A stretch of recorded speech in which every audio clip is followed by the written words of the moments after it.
Hello, BookTube. I'm here to do a tag. It's Thursday morning. That's when I'm recording this, but it'll probably go up a bit later. I believe the repair people are here for the internet. Something that happens kind of routinely is outside here at the front of the building, which is right on the sidewalk. Despite the lockdown, it's still a busy street and pedestrians going by, and yabos, idiots, like to sort of yank the cable out. And they won't put it around to the side because there's now a lock on the gate, and they can't access it. So they say it has to be in the front. At least that's how I understand it. It's not my internet; it's shared internet. So I have to go with whatever happens. Go with the flow. Also, at the same time, out there, they seem to have taken a break. I like Steve Donahue. I've got a couple patches outside here that routinely get dug up. It's water mains, and they're currently digging up on the sidewalk on the path. Usually, it's there, and or they may even go to into the road. The only thing that's different this time is they're doing it in the daytime rather than all night. Having jackhammers go literally a few feet outside of your window and outside your head when you're trying to sleep is not fun. But let's get to tags. Uh, now, I've been tagged twice, or by two different tags. First by James Holder for Josh's coffee tag. Thanks, James. Um, and I sort of put that off. Said I'll do it on Tuesday because there's a question or two that relates to my Q&A that I'll be doing on Sunday. But now, as I scroll through, Bill Ruttenberg at the Ruttenburg Library has tagged me into Hindsight is 2020 reader tag. He did it with his daughter as this more while we went up for me this morning, but it must have been early hours, or I guess very early morning there, around 5 o'clock, I think. Um, and it's originally done by Tanya at the Sample Girl, and I think it is. Yeah, I think that's the original tag.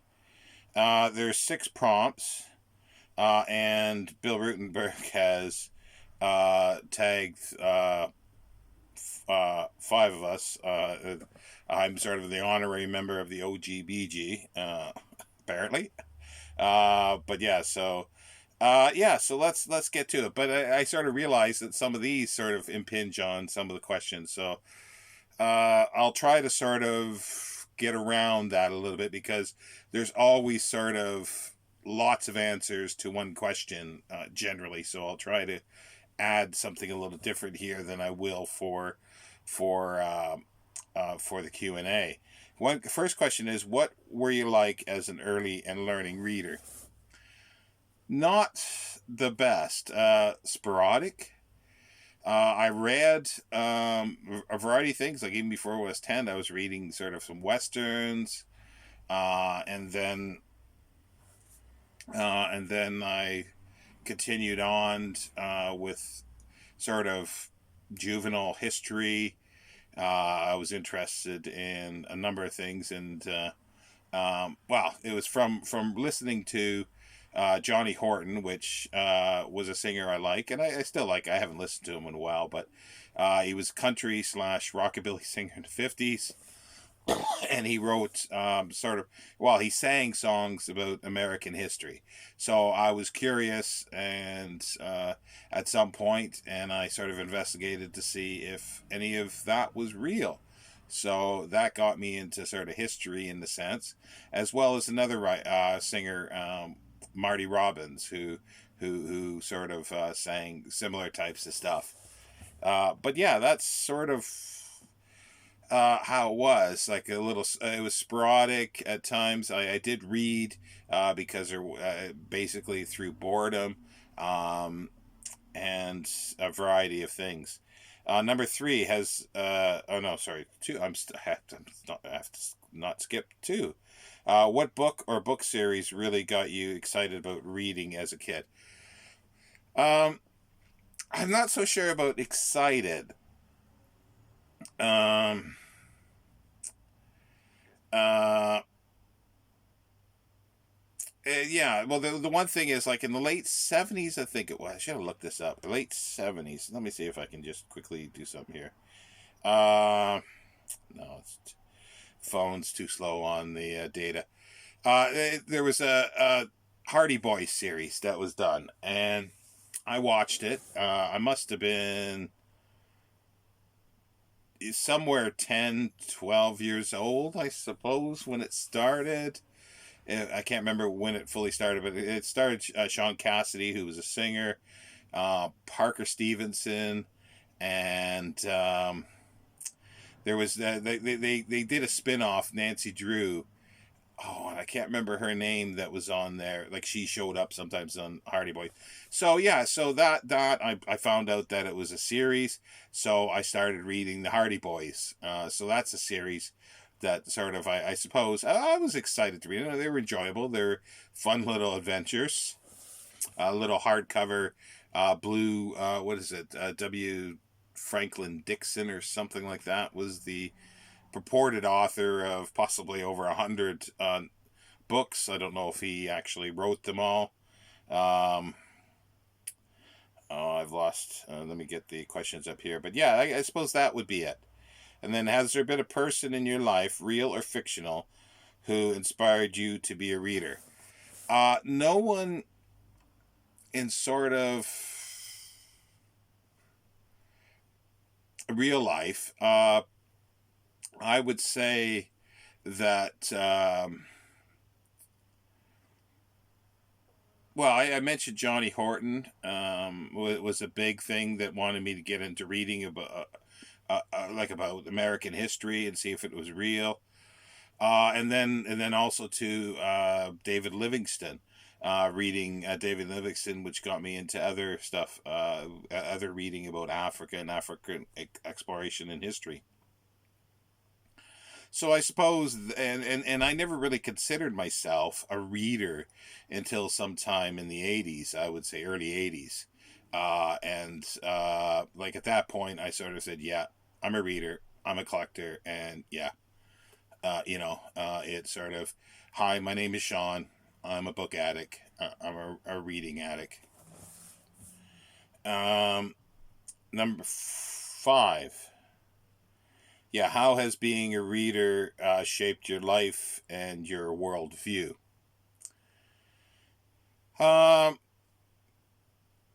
well, the worldview, it's given me sort of insight into history and what is going on now, to be critical, reading as well as critical about contemporary issues, politics, sort of seeing trends.